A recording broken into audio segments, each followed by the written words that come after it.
Graça e paz, igreja, aos irmãos presentes e aqueles que vão assistir pelas redes sociais. Vamos falar a mensagem que o Senhor nos deu para este domingo.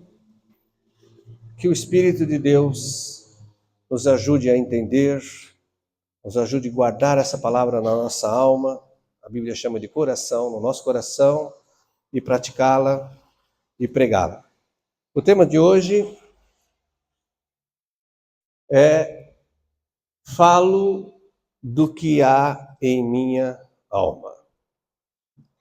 O versículo primeiro que vamos ver é esse, Mateus 12, versículo 34, que diz assim: Raça de víboras, como podem vocês que são maus dizer coisas boas?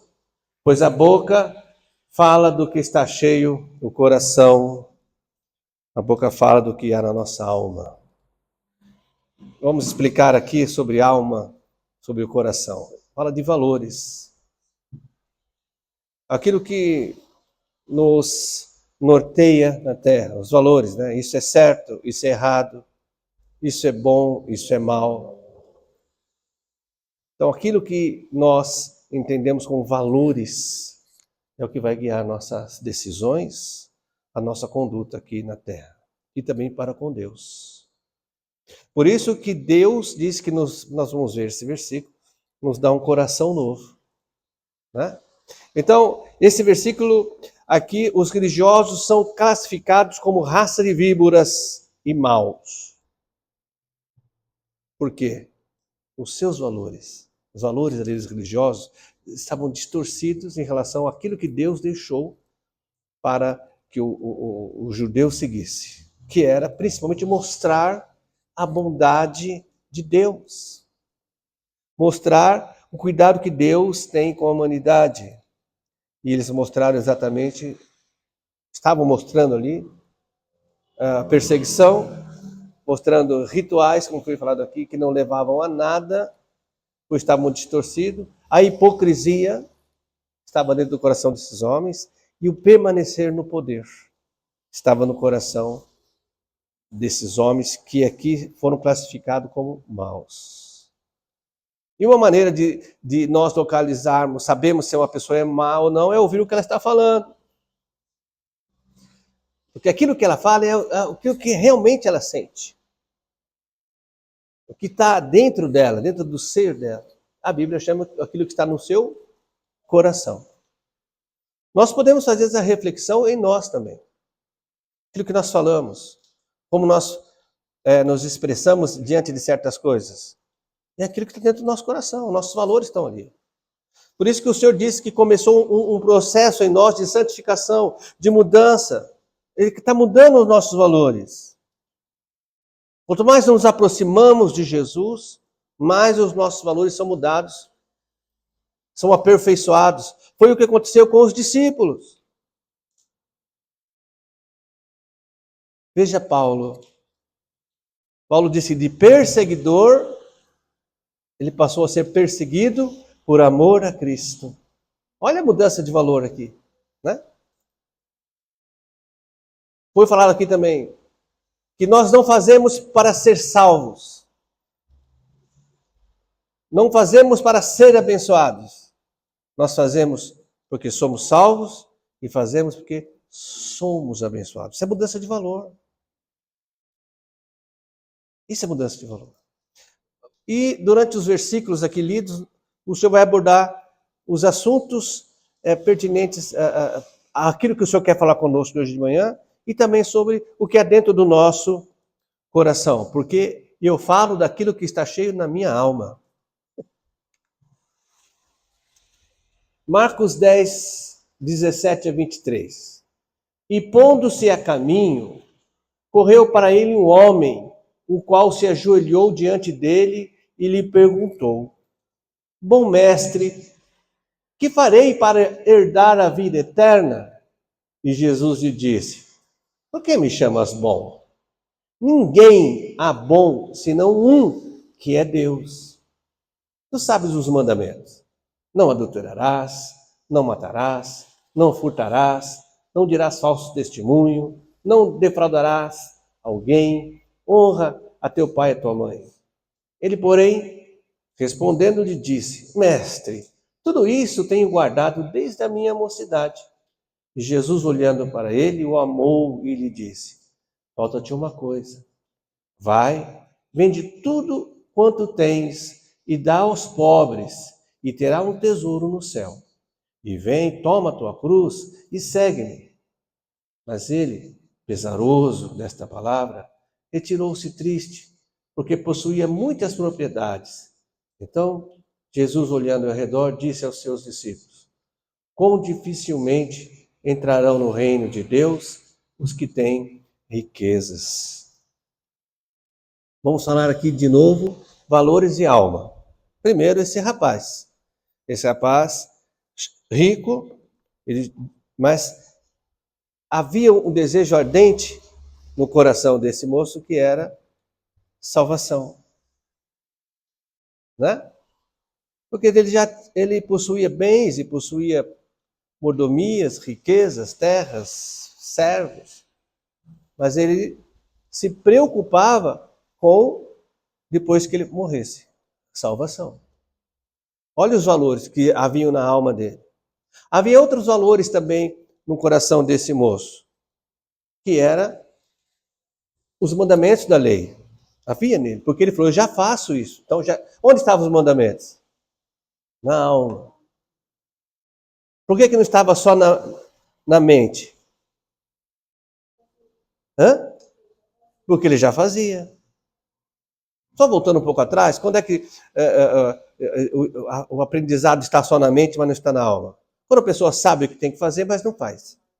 Não está na alma ainda. Né? Um exemplo disso é o médico, né? O médico que fuma, adoidado. Ele está com massa de cigarro no bolso e fala para o paciente que ele não pode fumar, porque isso acarreta uma série de doenças e tudo mais. Mas ele fuma. Por quê? Ele tem o conhecimento, mas ainda não está na alma. A alma é algo poderoso. É um dos nossos corpos. Corpo, alma e espírito. Nossa alma detém os nossos valores, as nossas memórias, né? Os nossos sentimentos. Bom, então, esse jovem tinha na sua alma a lei e cumpria, e tinha também o que mais? O desejo de ser salvo. Então ele foi perguntar para Jesus, Jesus disse para ele, tal. E Jesus viu que na alma dele ainda faltava tinha uma coisa muito ruim. Que ele dependia ainda da sua riqueza e não dependia de Deus. Ele colocava as riquezas acima de Deus. Foi por isso que Jesus disse para ele: vende tudo que você tem. Foi um teste. A pessoa, para ser salva, não precisa ser pobre. Né? A pessoa, para agradar a Deus, ela não precisa vender tudo que tem. Mas Jesus fez um teste com aquele moço. Para que ele entendesse que na alma dele ainda as riquezas ocupavam o lugar de Deus. Por isso Jesus dá o desfecho. Quão difícil é para alguém que é rico entrar no reino dos céus. Porque na alma as riquezas estão ocupando o lugar de Deus. Hoje, o lugar de Jesus. Ok? O outro versículo também, o outro texto, está em Mateus 16, 21 a 23. Desde aquele momento, Jesus começou a explicar aos seus discípulos que era necessário que ele fosse para Jerusalém e sofresse muitas coisas nas mãos dos líderes religiosos, dos chefes dos sacerdotes e dos mestres da lei, e fosse morto e ressuscitasse no terceiro dia. Então, Pedro, chamando-o à parte, começou a repreendê-lo, dizendo: Nunca, Senhor! Isso nunca te acontecerá. Jesus virou-se e disse a Pedro: Para trás de mim, Satanás. Você é uma pedra de tropeço para mim e não pensa nas coisas de Deus, mas nas coisas dos homens. Uma palavra e uma resposta dura para Pedro. Mas Jesus precisava conscientizar Pedro que Pedro ainda não havia entendido na sua alma que Jesus precisava, que Jesus veio justamente para pagar o preço do pecado da humanidade. Pedro tinha isso na sua mente, porque ele pregava isso. Ele falava para as pessoas isso, Jesus é o Messias, ele veio e tal. Mas na alma não estava, porque quando Jesus disse, por essa vez, que ele ia ser preso, ia ser torturado e morresse, o que aconteceu? Os valores de Pedro falaram, não, Senhor, o Senhor não vai fazer isso, não pode morrer. Que era justamente o contrário do que Jesus ensinou para eles. E Jesus o repreende duramente. Naquele momento, já a alma de Pedro começou a ser transformada para que ele entendesse na alma que Jesus é o Messias e que ele é o Cordeiro de Deus que tira o pecado do mundo. Como é que o Cordeiro tira o pecado do mundo no sacrifício? Tinha que ser morto e seu sangue derramado para que os pecados fossem perdoados. Pedro começa a entender agora na alma. Vocês estão entendendo sobre alma e mente? Por que a alma fala daquilo? Nossa boca fala do que a alma está cheia? Pedro falou que estava na alma dele. E a gente faz isso também. Né? Nós temos, por exemplo, os valores dentro de nós que aprendemos desde a infância. Aprendemos. E hoje, muitos desses valores entram em conflito com a Bíblia. Entra em conflito. Ser grato, por exemplo, diante de uma situação ruim. A gente aprendeu desde pequeno que a gente agradece quando alguém faz uma coisa boa para nós. Não é? A mãe fala obrigado, filho. Fala obrigado, filho, te deu um doce, te deu. Não é? A gente aprendeu isso. Aí a Bíblia diz que nós temos que ser grato sempre. Entra em conflito. A gente já entendeu, mas na nossa alma está lá conflitando. Por isso que às vezes nós chegamos para Deus e dizemos, Senhor, puxa vida, que coisa o Senhor permitiu? Puxa, por que o Senhor permitiu? E quando nós temos também, vemos uma situação que está fora do nosso, está na nossa alma, a gente tende a quê? A murmurar, a criticar. Às vezes estamos certos, se nossos valores estão certos, sim, mas às vezes não. Por isso que Jesus disse, não julgueis. Ele está falando dos valores que nós temos. Julguei com nossos valores. Ele está falando isso. Não julgueis. Porque nem eu, quando ele estava na forma humana, ele falou, nem eu julgo. Mas ele vai julgar agora, por quê? Agora está glorificado. Está difícil de entender isso. Então tá bom. Outro versículo. Jó. Ah, Jó é legal, né? Quem está lendo Jó? Tem alguém lendo Jó aí? Dando você, filho? Ah, acabou? Jó, olha lá. Então sua mulher disse, ainda retens a tua sinceridade? Amaldiçoa Deus e morre. Porém, ele lhe disse, como fala qualquer doida, falas tu. Receberemos o bem de Deus e não receberemos o mal? Em tudo isso não pecou Jó com os seus lábios. Aqui tem duas pessoas que têm valores diferentes. A mulher de Jó tem os valores na alma diferentes do de Jó. Ela via o que Jó sofrendo, perdendo seus bens, perdendo seus filhos. Os valores dela, ela falou, Jó, você está errado em servir a Deus. Amaldiçoa Deus e morre logo. É melhor você morrer do que ficar sofrendo. Jó, não. Jó confiava em Deus. Na alma de Jó via o que? Confiança e fé. E o que? Sabedor de que Deus estava no controle. Então ele disse, você está falando como uma doida mulher. Quando Deus nos dá o bem, você está toda feliz. Agora que Deus está permitindo, você está querendo que eu amaldiçoe Deus? E a Bíblia diz que não se achou pecado em Jó por palavras. Opa, então nós podemos pecar por palavras. Lembre-se no começo, como Jesus responderia, como Jesus falaria. Eu não linkei isso aqui lá em casa, né? Foi linkado aqui. Tudo bem? Então nós vemos aqui que os valores que estão na nossa alma faz com que a gente fale coisas que podem se tornar pecado. E o pecado é coisa terrível, dá permissão, abre portas para que o adversário das nossas almas toque na gente. Não permitamos isso em nome de Jesus. Outro versículo. Tem bastante versículo aqui, vamos ver um por um. Primeiro 1 Samuel 16:7. O Senhor, contudo, disse a Samuel: não considere sua aparência nem sua altura, pois eu o rejeitei. O Senhor não vê como homem. O homem vê a aparência, mas o Senhor vê o coração. Agora que você já sabe que coração é alma, então o Senhor não vê a aparência, ele vê a alma da pessoa.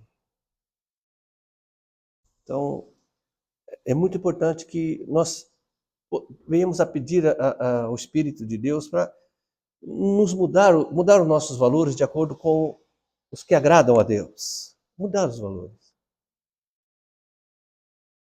Isso vai acarretar uma série de coisas, né? Agradar a Deus, a nossa palavra, nós vamos pecar menos com as palavras. E o que mais? Nós vamos sempre ter uma palavra boa para responder para as pessoas. Boa não significa você concordar com o erro, não, viu? Às vezes uma palavra boa é você corrigindo. Às vezes é uma palavra boa essa, né? Porque às vezes você fala assim, você tem que ter uma palavra boa. A pessoa pensa que você tem que concordar com o que está errado. E não é isso. A palavra boa é aquela que sara, aquela que cura, não aquela que deixa a pessoa triste, aquela que deixa a pessoa chateada ou até mesmo magoada. Essa não é a palavra boa. E às vezes tem a desculpa, eu tinha que falar a verdade.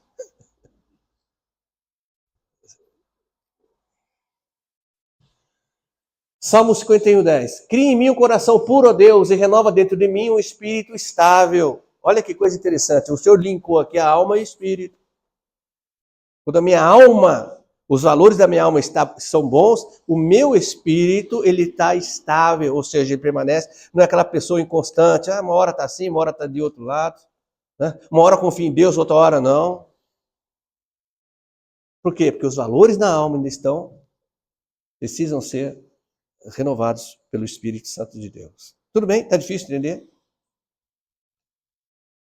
Ezequiel 36:26. Darei a vocês um coração novo e porei um espírito novo em vocês. Tirarei de vocês o coração de pedra e em troca darei um coração de carne. O coração do homem afastado de Deus, o Senhor chama de coração de pedra. Porque o coração de pedra, na alma que está longe de Deus, Deus não consegue, a pessoa não consegue receber os valores de Deus. Ela está cheia ali dos valores deste mundo. Hoje, particularmente dizendo, família perdeu a importância. O próximo, não quero ele mais próximo, eu quero ele bem distante. Né? Respeito. O que mais? A família. Né? Tudo isso está perdendo o seu valor na sociedade hoje, desligada de Deus. Coração de pedra, ele faz com que o nosso espírito seja inconstante. Quem é que pode confiar em alguém inconstante? Quem é que pode confiar em alguém inconstante? Você pode confiar em alguém que uma hora fala uma coisa, outra hora fala... Ou seja, uma hora fala assim, outra hora fala não. Como é que você pode confiar numa pessoa assim? Então, os valores de uma pessoa que está longe do seu Criador, o coração dessa pessoa, o Senhor diz que é um coração de pedra. Aí você fala assim, então essa pessoa é uma pessoa má? Uma pessoa que mata? Não. É uma pessoa que não consegue receber os valores que Deus tem para ela. Mas a promessa de Deus é, se essa pessoa se voltar para Ele, Ele troca esse coração de pedra por um coração de carne. Por que coração de carne? Porque é um coração... Quando o Senhor fez o homem, Ele fez com um coração de carne, humanamente falando. O que transformou o homem foi o pecado. O homem se afastou como consequência do pecado, se afastou de Deus, não quer saber de Deus, perdeu o temor a Deus, começou então a seguir a sua própria vontade, criando para si o quê? Falsos deuses. Né? Então o coração do homem sem Deus é isso. Também em Provérbios 4:23 diz assim, acima de tudo, Guarde o seu coração, pois dele depende toda a sua vida. Guarde a sua alma. Não permita que ela receba influências demoníacas. Não permita que... Nós estamos vivendo aqui alguns dias aí de que as crianças estão recebendo na alma delas influências demoníacas, setas diabólicas. Né? Pais que amam seus filhos, mas não sabem como defendê-los de eles receberem esses ataques na alma. Né? Halloween, bruxaria, violência nos jogos. Tem crianças hoje que jogam jogos que a gente, na nossa época, nem imaginava, né? E tão violentos que são. Jogos que têm vida, né? A criança está jogando, no jogo, o personagem morre, mas não faz mal. Tem outras vidas. Isso é reencarnação. As crianças estão aprendendo agora. A alma está sendo contaminada. Está virando uma alma de pedra. Os pais que não conhecem as Escrituras não têm como combater. Não tem como combater esse ataque às almas das crianças. Mas os pais cristãos têm. Depende da vida. O Senhor disse que guarda a tua alma, porque da tua alma depende a tua vida. Ora, se um ser humano já nasce separado de Deus, não quer saber de Deus, só recebe coisas ruins na sua alma. Por que a alma depende da sua vida? Porque se ele não mudar os valores, se ele não encontrar Jesus para ter a sua alma mudada, ele vai para a morte eterna em vez da vida eterna. Né? É isso. Ezequiel 11:19. Darei a eles o coração não dividido e porei um novo espírito dentro deles, retirarei deles o coração de pedra e darei um coração de carne. Coração dividido. Né? Coração dividido significa uma pessoa que até acredita em Jesus, mas ele tem lá a sua devoção desde criança, a devoção desde criança em outros deuses, está lá na alma. A alma está doente, a alma está de pedra, ainda está de pedra, porque quer servir a outros deuses e quer também Jesus. É impossível servir a dois senhores. Jeremias 17:9. O coração é mais enganoso. Essa aqui é legal, né? O coração é mais enganoso de qualquer outra coisa e sua doença é incurável. Quem é capaz de compreendê-lo? A doença do coração, sem Deus, ou seja, do homem natural, é incurável. Não existe uma coisa para curar um coração de pedra. Estamos falando espiritualmente, você está acompanhando desde o início. Qual o remédio que a pessoa pode tomar para mudar o coração dela? A alma dela. A alma. Só Jesus pode. E aí vem aquela história, não, mas Deus é amor. Né? Deus, eu sou uma boa pessoa. Enganoso. Tem engano lá na alma. Ah, não, todos os caminhos levam a Deus. Aí, está lá na alma. Ela acredita mesmo nisso, está na alma. Enganoso.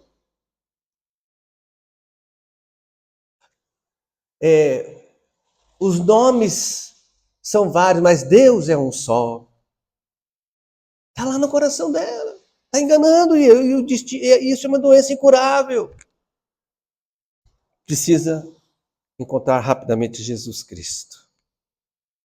E por fim, Hebreus 3:8. Não endureçam o coração como na rebelião, durante o tempo da provação no deserto. Nós sabemos o quê? Que a igreja do Senhor está aqui há 2026 anos quase, pregando o evangelho do reino. Eu disse a igreja do Senhor. Existem as igrejas travestidas da igreja do Senhor, mas não são. A igreja do Senhor, ela está aqui há 2026 anos pregando o evangelho do reino. O que é o evangelho do reino, resumindo? Salvação única e exclusiva em Jesus Cristo. Não em obras, não na lei, mas pela graça, pelo sacrifício de Jesus. Quando a igreja está pregando. E muitas pessoas têm feito igual os hebreus no deserto. O Senhor se mostrava para eles, mas o coração deles se endureceram. Não quiseram se voltar para Deus. A igreja está pregando e muitos têm dito não a Jesus. Por quê? O coração dessas pessoas existe algo dentro delas que se chama rebeldia. Rebeldia contra Deus. E é essa rebeldia que faz com que a pessoa não queira aceitar o sacrifício de Cristo para si. Faz com que a pessoa não queira se entregar a Jesus, recebendo Ele como único e suficiente Senhor e Salvador.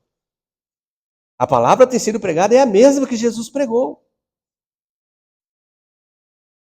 Muitas pessoas se renderam a Jesus, se entregaram, aceitaram o pagamento para o seu pecado e se entregaram a Jesus, estão salvas para sempre, mas a grande maioria tem se rebelado contra Deus. E claro que tudo tem um começo, meio e fim. No nosso entendimento, nós estamos vivendo o tempo do fim. Do fim do quê? Do fim da chance que Deus deu para a humanidade de se religar com Ele novamente. Você vai perder esse tempo? Sua alma vai continuar tendo os valores, e nesses valores a rebeldia, que façam com que você continue não querendo se entregar a Jesus, continue achando que no fim vai dar tudo certo e que você não precisa do perdão de Jesus? Você não precisa do pagamento para que você fosse perdoado? Você acredita assim? Quero te dizer que não vai ser assim. O Espírito de Deus convence o homem que vai haver um dia do juízo. E se você for para esse dia sem Jesus, você já está condenado. É o que diz a palavra, não é a nossa vontade, mas é o que diz as Escrituras. E até hoje, e nunca, ninguém vai provar que as Escrituras estão erradas. Estão tentando, já tentaram, todos morreram. E a Bíblia e as Escrituras continuam intactas. Que Deus abençoe essa palavra no teu coração, você possa querer que a tua alma, ou seja, o teu coração, a tua alma, tenha os valores que agrade a Deus. Que o Senhor nos ajude nesse propósito. Que assim seja em nome de Jesus. Amém e amém.